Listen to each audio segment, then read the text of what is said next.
আমরা অবশ্যই অবগত আছি যে আমরা আশুরায় আছি। আশুরা কি? মুহররমে আছি আমরা। মুহররম কি?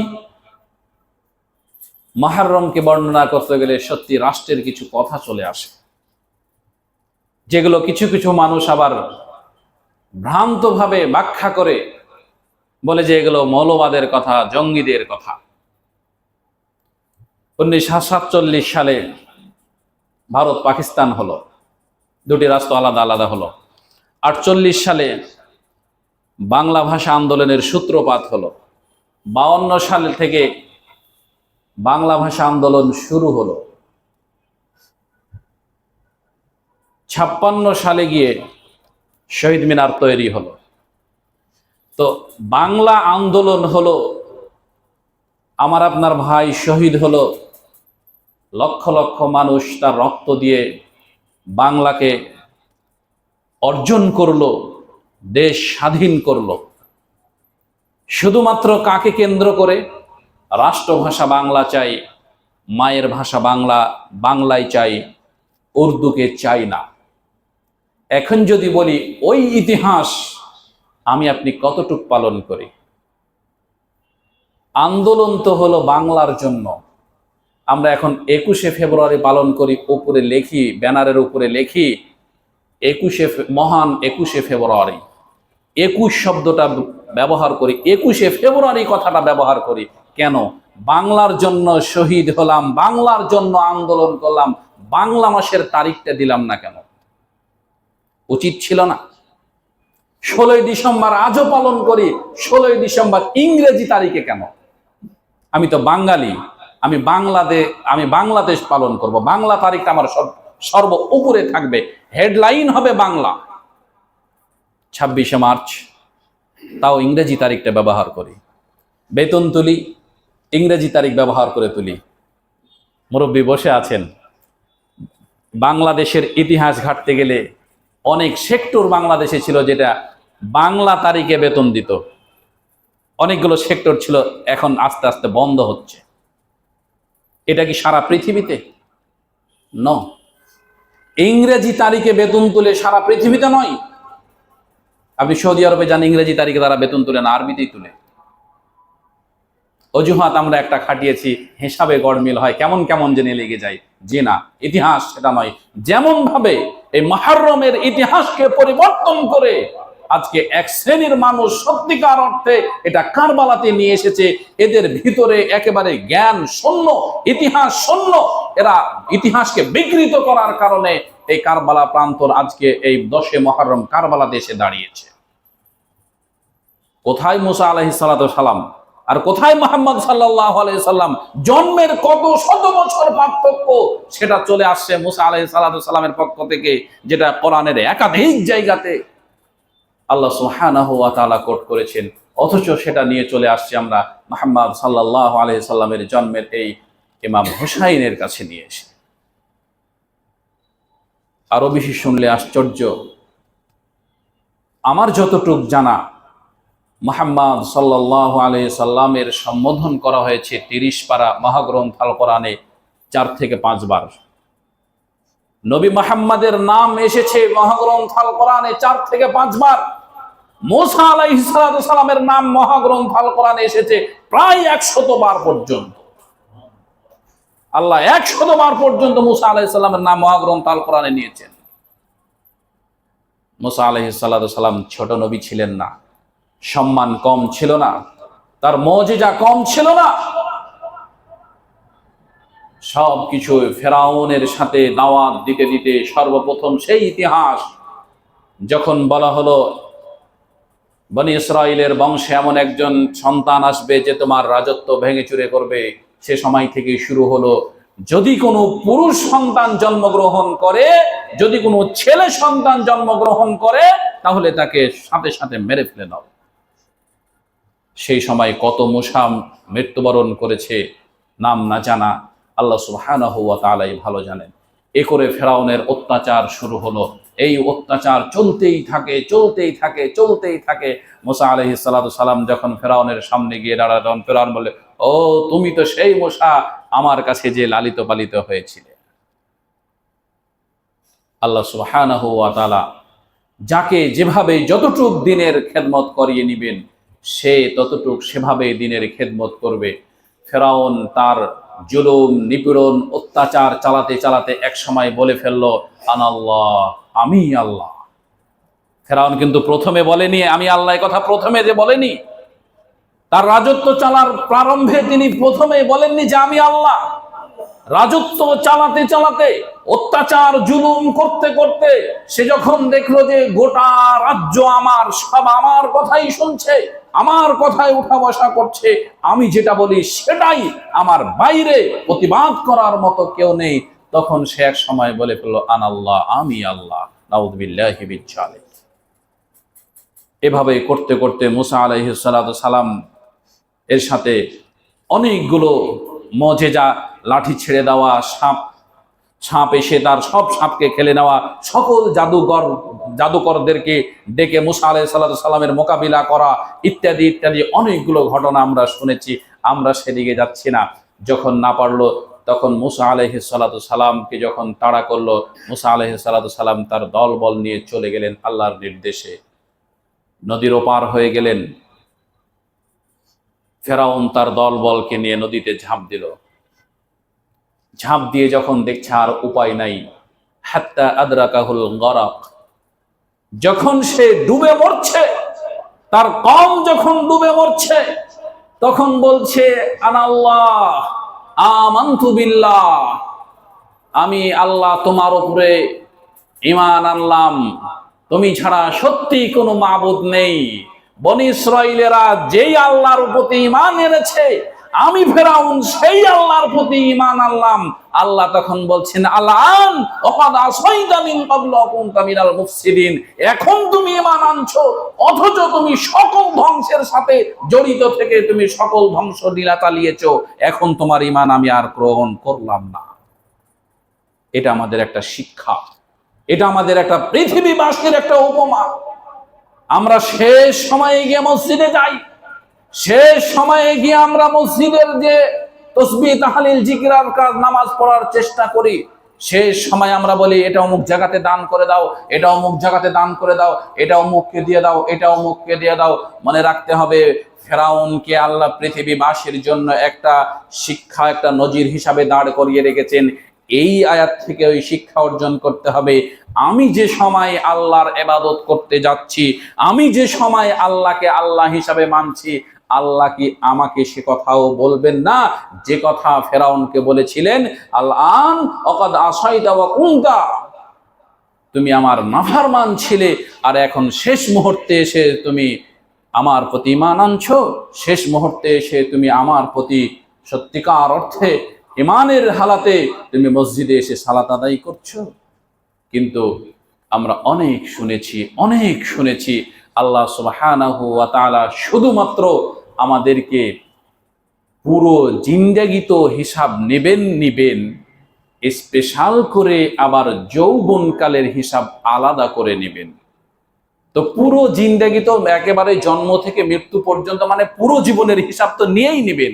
আবার পুরো জীবনের হিসাবের কথা এসে আমার আল্লাহ সুবহানাহু ওয়া তাআলা বলছেন, যৌবনকালের হিসাব তোমার নেওয়া হবে বিশেষ গুরুত্ব দিয়ে। তার মানে ওই সময়টা হচ্ছে সবচেয়ে গুরুত্বপূর্ণ, সবচেয়ে মারাত্মক সময়। সেই সময়ে আল্লাহকে স্মরণে রাখলাম না, সেই সময়ে সত্যিকার অর্থে আল্লাহকে মোটেই স্মরণে রাখলাম না। মনে যা চাইলো, ইচ্ছা যা কিছু করলো, দ্বীন ইসলাম কোনটা, কোরআন কোনটা, সুন্নাহ কোনটা, মসজিদ কোনটা, মন্দির কোনটা, প্যাগোডা কোনটা, কোনো কিছুই আমি তাওয়াক্কা করলাম না।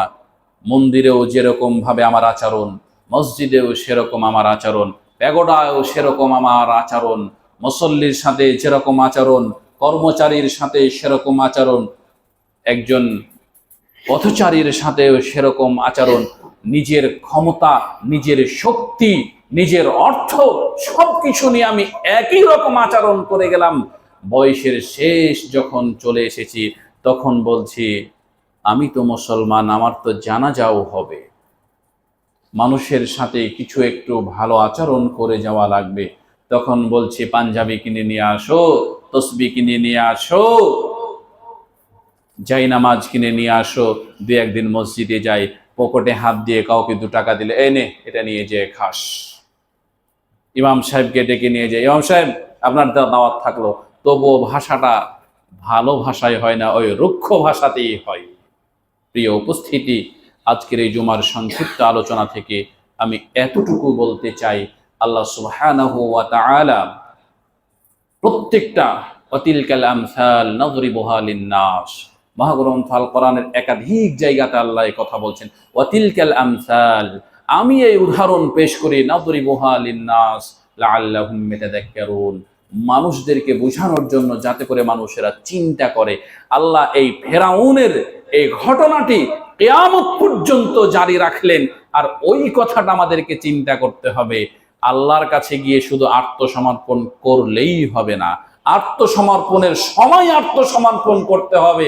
নচেত আল্লাহ যেভাবে ফেরাউনকে বলেছেন, আল আন ওয়াকাদ আসাইতা, তুমি এখন আমার কাছে আত্মসমর্পণ করছো, অথচ তুমি হচ্ছে আমার নাফরমান, সকল ধ্বংসযোগ্য কাজে তুমি জড়িত ছিলে, আর তুমি এখন আমার কাছে না আত্মসমর্পণ করছো। এটা মনে রাখতে হবে। আমার বয়স তো দিন দিন শেষ হচ্ছে, আমি শেষ বয়সে গিয়ে যদি আল্লাহর কাছে আত্মসমর্পণ করি, আর আল্লাহ যদি ফেরাউনের ওই কথাটা আমাকেই বলে, তাহলে তো আমার আর নিস্তার নেই, আমার আর ক্ষমা নেই, আমার আর বেঁচে থাকার কোনো অপশন নেই, বিচারের মাঠে আমার জন্য আর কেউ থাকবে না। প্রিয় উপস্থিতি, তাই বলছিলাম আমরা মুহররম মাসে অবস্থান করছি। আমরা জানুয়ারিতে অবস্থান করলে সবাই জানতাম যে অমুক দিন জানুয়ারি পড়েছে। পহিলা বৈশাখে অবস্থান করলে সবাই জানতাম যে অমুক দিন পহিলা বৈশাখে বৈশাখ পড়েছে। এবং শুধু জানতাম না, কিছুদিন আগে থেকেই আমাদের প্রিপারেশন থাকতো, কিছুদিন আগে থেকে আমাদের প্ল্যানিং থাকতো, কিছু কিছু পরিকল্পনা থাকতো, কিছু কিছু অমুক দিন কিন্তু 31st নাইট, অমুক দিন কিন্তু পহিলা বৈশাখ, এটা করতে হবে, ওটা করতে হবে, ইত্যাদি অনেক কিছু।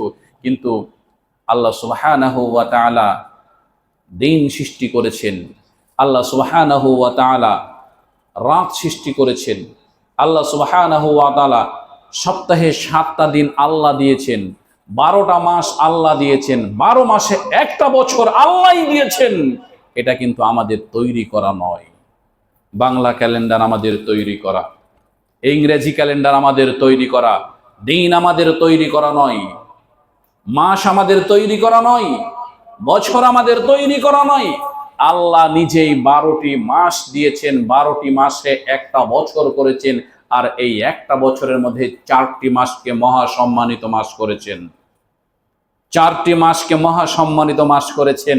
আবারও বলছি, ওয়াতিলকাল আমসাল নাদরিবুহা লিন-নাস, আল্লাহ এমন ভাবে সাজিয়েছেন, এমন ভাবে সাজিয়েছেন, মানুষের আসলে খারাপের দিকে যাওয়ার কোনো পথই নেই। শাবান, রমাদানের আগে শাবান যখন শেষ হতে যাই, শাবানে তো আমরা একটু রোজা 2-5টা করি, তারপরে রমাদানের জন্য প্রিপারেশন নিই, তাহলে শাবান মাস একটা গেল, এরপরে রমাদান আসলো, রমাদান চলে আসলে তার অপরাধ করার কোনো ফাঁকাই নেই, অপরাধ তো আর হবেই না। তারপরে শাওয়াল মানে সাক্ষী রোজা করতে হবে, রমাদানের পরে পরেই শাওয়াল মাস, তাহলে 3 মাস চলে গেল। শাবান, রমাদান, শাওয়াল, 3 মাস হয়ে গেল। এই 3 মাস তো আমার রমাদানে তো কিছু ভালো কাজ করেছি, ওই ভালো কাজের বদলতে কিন্তু শাওয়াল মাস চলে যাবে। এরপরে আসছে যুলকাদা, এরপরে যে যুলহিজ্জা, এরপরে আসছে মুহররম। যুলকাদা আল্লাহর জন্য হচ্ছে সম্মানিত মাস, মানে যে 4টি মাস হারাম আমরা যে বলে থাকি, 4টি মাসকে আল্লাহ হারাম করেছেন। কি হারাম করেছেন? 4টি মাসের ভিতরে সুদ খাওয়া হারাম বিশেষভাবে, এমনিতে তো হারাম, বিশেষভাবে হারাম, মিথ্যা কথা বলা বিশেষভাবে হারাম, চগলখড়ি করা বিশেষভাবে হারাম, নামাজ ত্যাগ করা বিশেষভাবে হারাম, মানুষকে অন্যায় কাছে কোনো কিছু করা বিশেষভাবে হারাম। এমনিতে তো হারাম হারাম, এই 4টি মাসে মোটেও চলবে না, একেবারেই হারাম। তাহলে আল্লাহ শাবান, রমাদান, শাওয়াল, যুলকাদা, যুলহিজ্জা এবং মুহররম, যুলকাদা, যুলহিজ্জা এবং মুহররম 3টি মাস আল্লাহর মহা সম্মানিত মাস। আর আগের 3টি মাস, 6 মাস এমনিতেই চলে যাচ্ছে। 6টি মাসের যদি আমাদের মনের ভিতরে, অন্তরের ভিতরে থাকে যে আল্লাহ সুবহানাহু ওয়া তাআলা তো এই মুহররম মাসে এমনিতেই তো সুদ খাওয়া, মিথ্যা কথা বলা, চগলখড়ি করা, বেপর্দা হওয়া, নারীদেরকে বেপর্দা করে চলাফেরা করা, এগুলো তো এমনিতেই হারাম, এই মাসে তো আরো হারাম, অতিরিক্ত হারাম। তাহলে আমি যুলকাদা, যুলহিজ্জা এই 2 মাস তো পার করলাম, এই মুহররম এই মাসও আমাকে সেভাবেই পার করতে হবে। তাহলে 6 মাস এভাবেই যদি পার হয়ে যায় তাহলে অপরাধ করবো আমি কোথায়? প্রিয় উপস্থিতি, আল্লাহ সুবহানাহু ওয়া তাআলার এই মহত্বপূর্ণ, এই গুরুত্বপূর্ণ উপদেশগুলো নিয়ে আমাদেরকে একটু চিন্তা করতে হবে। আল্লাহ কেন দিলেন, কিভাবে দিলেন, কত সুন্দর করে সাজালেন। যাই হোক, আমরা আলোচনার শেষ প্রান্তে সে কথাই বলি, মুহররম মাসে আমরা অবস্থান করছি, 5 দিন অতিবাহিত করে ফেললাম, আর যে 25টি দিন রয়েছে, এই 25টি দিনকে আমরা অন্তরের ভিতরে একটু লালন করব। সেটা কিভাবে? যে মুহররম মাস এমনিতেই সকল অন্যায় অপকর্মগুলো হারাম, মুহররম মাসে আরো বেশি করে হারাম। এজন্য মুহররম মাসকে কেন্দ্র করে আমরা এই 25টি দিন আমাদের সকল অপকর্মগুলো আমরা বন্ধ রাখব। প্রয়োজনে আমরা 2 রাকাত নামাজ এই 25টি দিন ব্যাপী মুহররম মাসকে সম্মান করার জন্য মাঝে মধ্যে বেশি করে একটু নামাজ পড়ার চেষ্টা করব। মাঝে মাঝে মুহররম মাসকে কেন্দ্র করে পকেটে হাত দিয়ে মসজিদে 2 টাকা দান করার চেষ্টা করব। দেখাবো আল্লাহকে অন্তর, মানুষকে নয়, আল্লাহকে অন্তর দেখাবো যে রব্বুল আলামিন এই মুহররম মাস একটা বিশেষ মাস, এই বিশেষ মাসে আমি কিঞ্চিত হলে ইবাদত করলাম, এটা তুমি সাক্ষী থাকো। তোমাকে সাক্ষী রেখে আমি এই 2 রাকাত মুহররম মাসের জন্য নামাজ পড়লাম, আমি 2 টাকা দান করলাম, আমি মানুষকে একটু দাওয়াত দিলাম, আমি মানুষকে একটু উৎসাহিত করলাম, একটু সৎ কাজের আদেশ দিলাম, অসৎ কাজ থেকে নিষেধ করলাম। এটা শুধুমাত্র তোমার এই মুহররম মাসের সম্মানার্থে। আর যেটি আমরা করব সেটি হচ্ছে 10ই মুহররম আমরা সিয়াম পালন করব। অবশ্যই মুসা আলাইহিস সালাতু সালাম যে সিয়াম পালন করে গেছেন, যেটি মুহাম্মদ সাল্লাল্লাহু আলাইহি সাল্লামকে আমাদেরকে পালন করতে বলেছেন, এবং সেই সাথে সাথে 9 মুহররমকে পালন করব। যদি একটা রোজা করি তাহলে এটা মুহররমের রোজা হবে না, দুটিই করতে হবে। যদি 9 এবং 10, 9 যদি আমরা ব্যর্থ হই, 9 যদি ছুটে যাই, তাহলে 10-এর সাথে 11কে সংযুক্ত করে আমরা 10কে মিডিলে রাখবো। 10কে অবশ্যই 9 এবং 10, আর নইলে 10 এবং 11, যে কোনো 2টি রোজা আমরা সিয়াম সাধনা পালন করে মুহররমের অন্যান্য কার্যক্রমগুলো নিজেদের জীবনে, পারিবারিক জীবনে, সামাজিক জীবনে বাস্তবায়ন করে আমরা আমাদের জিন্দেগিটা অতিবাহিত করতে চাই। রব্বুল আলামিন সত্যিকার অর্থে তুমি আমাদেরকে মুহররম মাসের কিছুটা হলেও এবারের মতো প্রথমবার ভেবে মুহররম মাসের সম্মানার্থে আমাদেরকে হেদায়েত দান করে আমাদেরকে কিছু ইবাদত করে যাওয়ার তৌফিক দান করো। আল্লাহুম্মা আমিন। রব্বুল আলামিন, আমরা নিজেরা, নিজেদের পরিবার, নিজেদের সমাজকে নিয়ে তোমার মুহররম মাসকে সম্মান করে কিছু ইবাদত করে তোমার রহমত, তোমার সন্তুষ্টি অর্জন করতে পারি, তুমি আমাদেরকে কবুল করো। আল্লাহুম্মা আমিন। সুবহানাকা আল্লাহুম্মা ওয়া বিহামদিকা আশহাদু আল্লা ইলাহা ইল্লা আনতা আস্তাগফিরুকা ওয়া আতুবু ইলাইকা। আসসালামু আলাইকুম ওয়া রাহমাতুল্লাহি ওয়া বারাকাতুহু।